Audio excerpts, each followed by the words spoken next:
Hi everyone, my name is Celeste, and today I'm going to be talking about a photographer named Ayaka Endo and her photography series Kamoi Mosir, and how it challenges our assumptions about photography and how it relates to Dominic Lopez's theory of aesthetics and of photography being a really meaningful way to interact with art and aesthetics.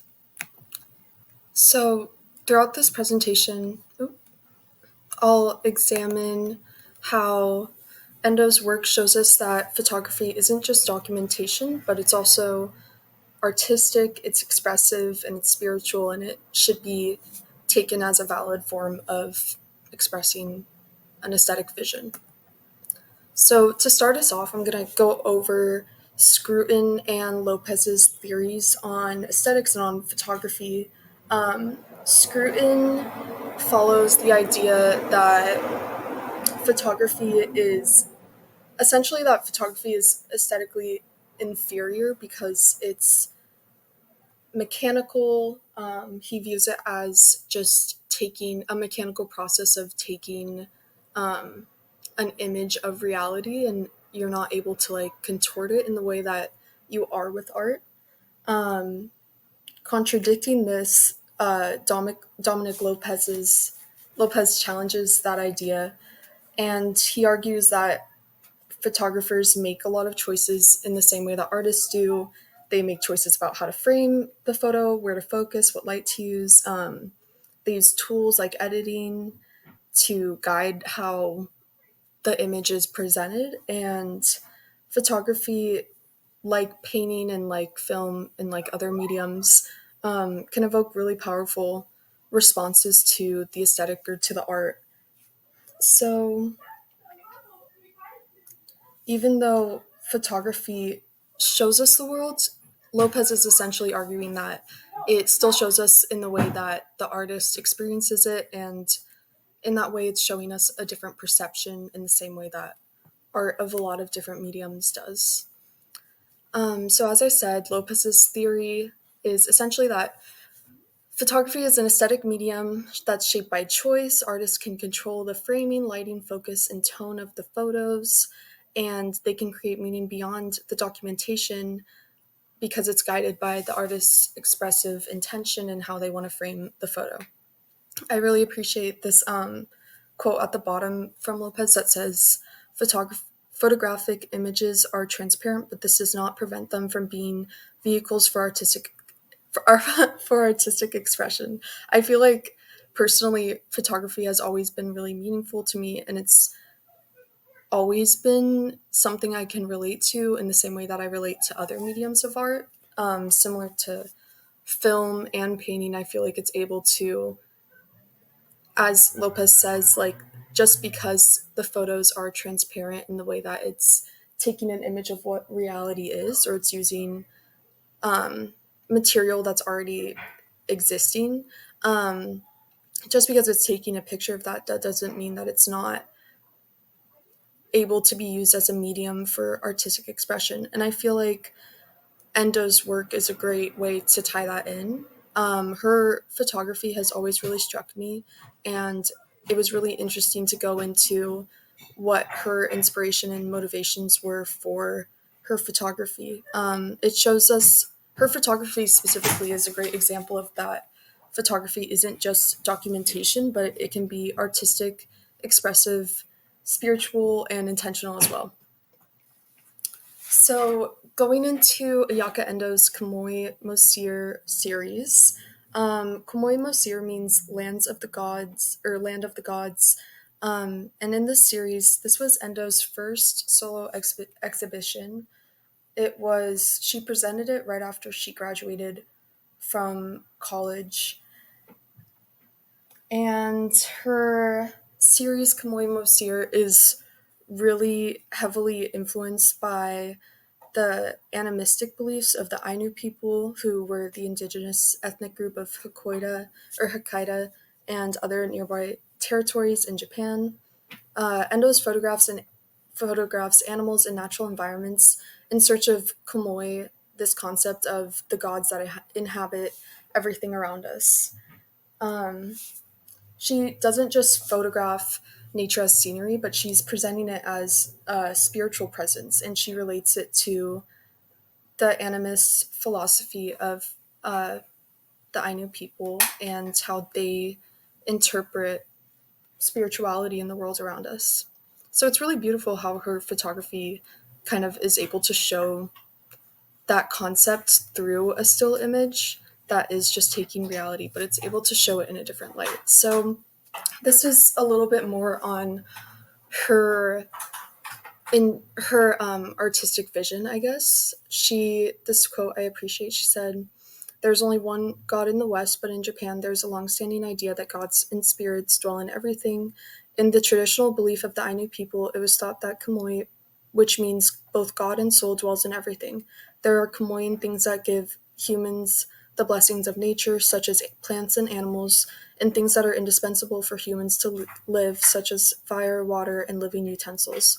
Also in those things that human power does not reach, such as the weather. All of them should be respected as kamoi. It is thought as well that this world is made up of human beings and kamoi who are related to each other and are in harmony as equals."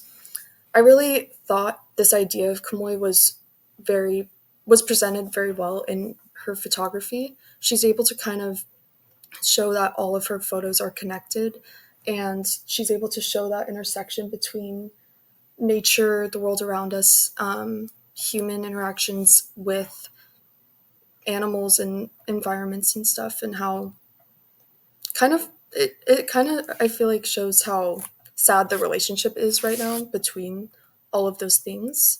I really like this photograph too. I feel like it shows um, how her photography she uses flash photography, which really illuminates the things that she's taking pictures of, and it's able to make kind of distort the distinction between natural elements and artificial elements.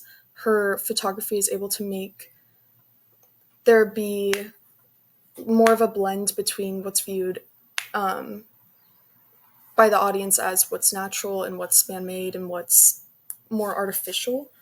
And she uses Photoshop and editing in the same way that painters use paint. Like, she's able to layer light and color and feeling just in her photograph. Put this photograph specifically because I felt like it almost feels more alive or real than what would be seen by the naked eye of this animal or this horse. Um, it's interesting how her photography is able to make things that seem really artificial feel almost more real than how it would at first. And I feel like you're able to see that in some of these other photos. This was another quote from Endo saying, "I realized the foolishness of exploiting nature as much as we humans like. I felt that I was as helpless as a sheep in a cage. I saw myself reflected on the livestock. And I felt like her reflection was seen through her photographs. Viewing her photographs, I feel like the audience has a similar interpretation of they're able to kind of see our world, which we constantly view in a human light, at least in Western cultures. Um, the world that we view as being like so human, we're able to see how it's reflected in animals and the nature around us. These photos, you can also see how she utilizes lighting and everything to make things more dramatic. This was the first photo I saw of Ayaka Endo's, and this was before I knew who she was as a photographer, but I really, she is able to make um, animals or nature just feel so much more artificial and imaginative in that way. Like, this photo almost looks like it could have been taken in outer space or on the moon just because of how she expressed the subject of this photo, which is the cow. And I think it kind of shows how she's able to blend both the natural world and artificial elements to make it more dramatic and exciting. So now, bridging Ayaka Endo and Dominic Lopez, we can see that Lopez's theory really applies itself well to Ayaka Endo's photography.